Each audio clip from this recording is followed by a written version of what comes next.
al presidente de la República, pedimos al señor al de la PCM, le pedimos por favor que el nuevo ministro o ministra de Salud, que sea un médico que no tenga ninguna relación con ningún partido político, que no tenga el cumplimiento de una cuota de poder de ningún partido. Y estamos ahora conectados en la línea con Danilo Salazar, él es presidente de la Federación Médica Peruana, y lo hemos convocado para que nos dé su opinión sobre la tempestuosa salida de Jorge López, el ministro de Salud, tras un reportaje que ha revelado manejos simplemente increíbles desde el Ministerio de Salud. Muy buenos días, doctor Salazar. Hola, Nicolás, muy buenos días y bueno, muchas gracias por la entrevista. Ahora, ¿cuál es la opinión que ustedes tienen desde la Federación Médica sobre esto que ha pasado? Bueno, desde la Federación Médica y por todos los trabajadores de salud, y creo que por toda la población del Perú, ¿no? Ver por qué esa cantidad bastante importante se encontraba en el MINSA, y bueno, si el dinero es lícito o es ilícito, ya eso desconozco, porque el Ministerio Público tiene que ver eso.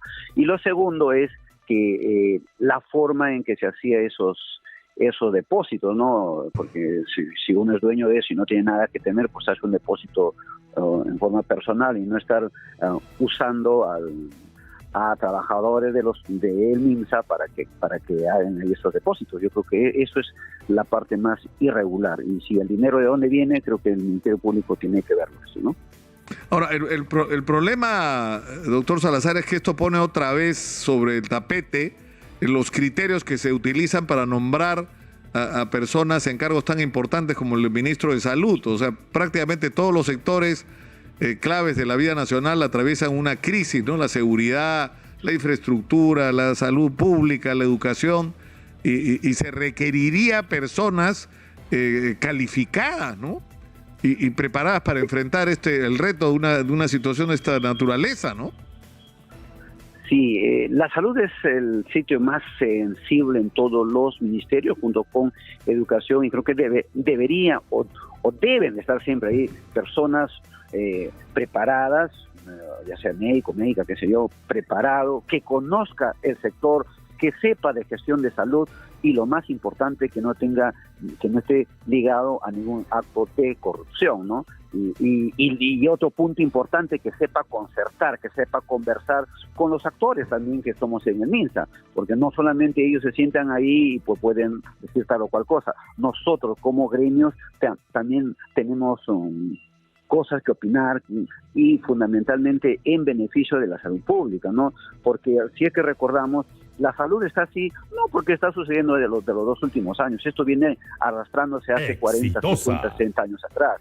Y nosotros hemos tenido ministros también que muchas veces ni siquiera querían conversar con los diferentes gremios. Y si usted recuerda, casi el 70 u 80% de los pedidos que nosotros hacemos al Ministerio de Salud es en beneficio de la salud pública. Por ejemplo, decimos por qué el hospital tal está mal, por qué en tal hospital o cuál centro de salud falta tal equipo, denunciamos falta de insumos, de recursos humanos, etcétera, etcétera, ¿no? Entonces, no solamente como gremio vemos el querer más salario, sino también vemos cosas para mejorar la salud pública. Por lo tanto, como actores importantes de la salud, creo que debemos ser siempre convocados por los ministros de turno. Ahora, cuando ocurre esto, esta mañana había un allanamiento a la clínica del doctor Luis Quito, y esto tiene que ver con el depósito de $70,000 que le hizo a la expareja del ahora exministro, ¿no? Y la pregunta es ¿por qué? ¿Qué es esto? Esto es, o sería digamos, el hilo que nos va a llevar a la madeja de cómo funcionan ciertas tercerizaciones, contrataciones por parte del Ministerio de Salud. Aparentemente, por lo que ayer lo escuché al ministro de Salud, era por la venta de un tomógrafo. Recordar que el ministro de Salud es radiólogo de profesión. entonces no sé si tendría un tomógrafo o no, y cómo lo vendió, yo asumo que debe haber la factura correspondiente, etcétera, etcétera, ¿no?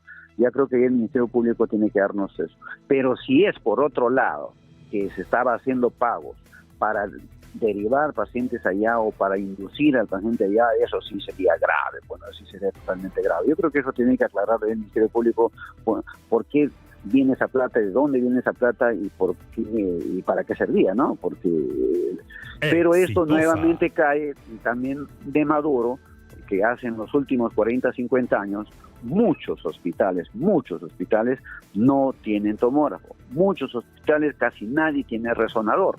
Y es por eso que alrededor de los establecimientos de salud florecen las farmacias, florecen los laboratorios, florecen los equipos donde hacen radiología. ¿Por qué? Porque justamente todos estos años está abandonado. Y es decir, los servicios que debería prestar el sistema público de salud, para lo cual además se supone que hay presupuestos asignados, ¿no es cierto?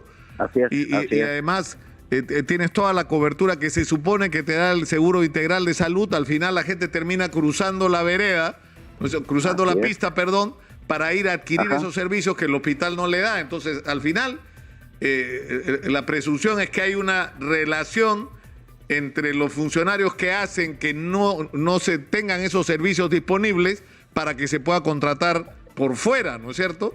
Y ahí es donde vienen los negocios abajo de la mesa, ¿no? Así es, ahí vienen los negocios bajo de la mesa, porque los hospitales no cuentan con los recursos necesarios, no cuentan con los equipos correspondientes. Y esto pasa mucho más en las regiones. Y yo no sé cómo, por ejemplo, el año pasado nada más del 40% del presupuesto designado a salud fue devuelto.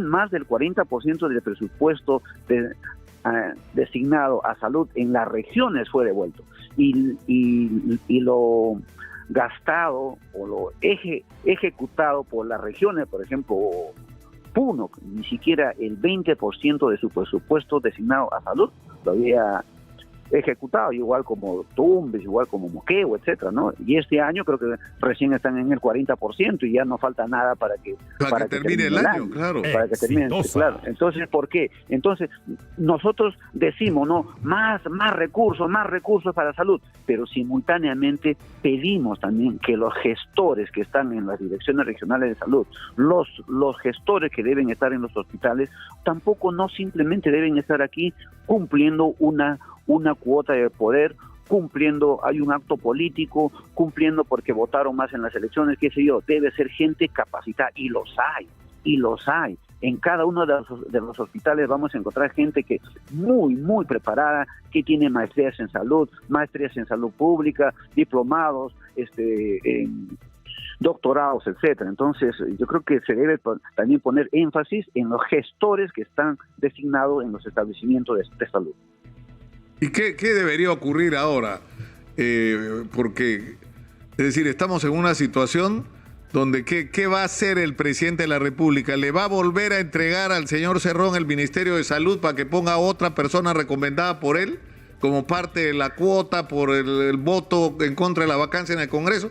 Pues lamentablemente, doctor Salazar, así se están tomando las decisiones, ¿no? O sea, te nombro ministro, no porque seas calificado, sino porque te está poniendo alguien que me está dando votos que necesito en el Congreso. O sea, ese no puede ser el criterio para nombrar un ministro de salud y menos en una situación de crisis. Nosotros pedimos al presidente de la República, pedimos al señor al de la PCM, le pedimos por favor que el nuevo ministro o ministra de salud, que es un médico que no tenga ninguna relación con ningún partido político, que no tenga el cumplimiento de una cuota de poder de ningún partido. Lo tercero, que conozca muy de adentro lo que pasa en salud. Cuarto, que no esté ligado a ningún acto de corrupción. Exitosa. Y quinto, que es el más importante, que sepa conversar, que sepa concertar, porque creo que conversar y discrepar es lo más importante como todo ser humano. Eso le pedimos al presidente de la República, que por favor, porque hay muchas cosas que nosotros como gremios le queremos plantear. Uno de ellos es mejorar la salud pública, y lo segundo es mejorar las condiciones laborales de los trabajadores que por mucho tiempo han sido postergados, y más aún en plena pandemia han sido postergados. Solamente recordarle que el actual ministro de Salud estaba presentando algunos articulados para ser incorporados en el proyecto de ley de presupuesto del 2023. Dicho sea de paso, el MEF no los quiso incorporar, no los quiere incorporar, y el actual ministro de Salud los había hecho ya los articulados, y quien tiene que incorporarlo es la Comisión de Presupuesto del Congreso de la República. Y ojalá que eso siga su curso como lo hemos estado haciendo. Le pido al presidente del Congreso de la República, le pido también al presidente de la Comisión de Presupuesto, incluir allí esos articulados en el proyecto de ley de presupuesto del 2023, para que se pueda dar este curso a la plataforma de lucha de los gremios, que es simple, es elemental, iniciar el nombramiento de los CAS regulares, que desde hace 7, 8 años están con el mismo sueldo, y si somos más extremos aún, de los CAS administrativos, que hace 12 años están con un mismo sueldo. Iniciar el nombramiento de ellos y el cumplimiento de nuestro cuarto tramo y último de la escala salarial, que ha sido postergado también por 2 años. Doctor Salazar, le agradezco mucho por esta comunicación, ha sido muy gentil. Danilo Salazar, presidente de la Federación Médica Peruana, ha estado en la línea. Muy buenos días. Nos vamos a la pausa y regresamos con más. Está claro, ¿no? Está claro. O sea, miren, hay una consecuencia directa entre la manera absolutamente perversa como se están nombrando los ministros y los efectos que esto está teniendo en la eficiencia en el funcionamiento del aparato del Estado.